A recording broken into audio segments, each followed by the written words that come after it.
Yoritomo and Yoshitsune, brothers divided by destiny. Late 12th century Japan. The age of emperors wanes, and the era of warriors begins. Two brothers. Bound by blood, yet raised in different worlds. One would lay the foundation of a new government. The other would become a legend. Minamoto Yoritomo and Minamoto Yoshitsune, two names forever etched into Japanese history. Linked by loyalty. Torn apart by betrayal. Yoritomo, the elder, was only 13 when his father fell in the Heiji Rebellion.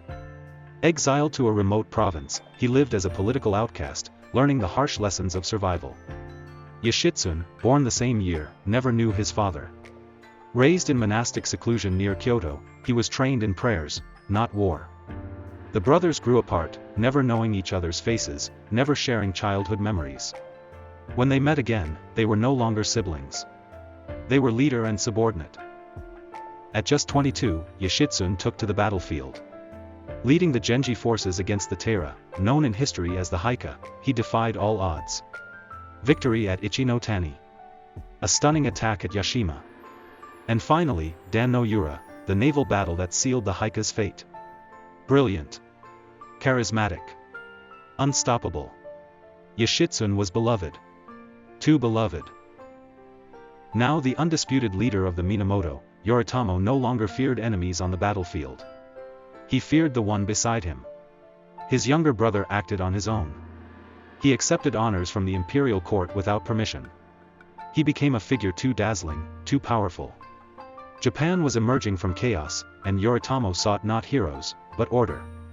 Quick note, the imperial court refers to Kyoto's aristocratic authority, which still held symbolic power, even as real control shifted to the warrior class. Raised by the emperor, Yoshitsune became a celebrated figure. But in Yoritomo's eyes, this was dangerous. A warrior favored by Kyoto's court could challenge Kamakura's rising military regime. So Yoshitsune became an enemy. Not of Japan. But of his own brother. Declared a traitor, Yoshitsune fled Kyoto.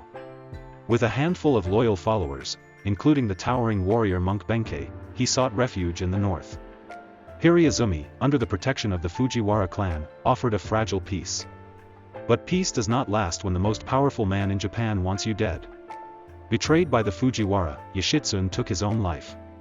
Benkei, refusing to fall, died standing, guarding the gate until the end. Yoshitsune perished as a fugitive. But history shaped him into something more, a tragic hero. A legend. The embodiment of fallen glory. His story lives on. Some say he escaped death. Others claim he became Genghis Khan.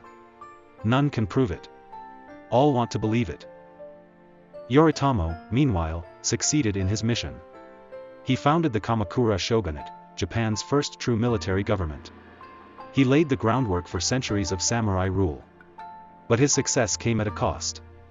He outlived his allies. He silenced his rivals. And he never saw his brother again. History is written by the victors. But the heart remembers the fallen. One built a nation. One became a legend. Yoritomo and Yoshitsune.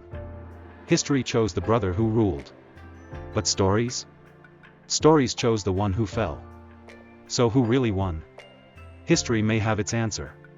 But memory tells another story. Thank you for exploring Japan's history with us. If you enjoyed it, subscribe and leave a like. It helps bring the next story to life.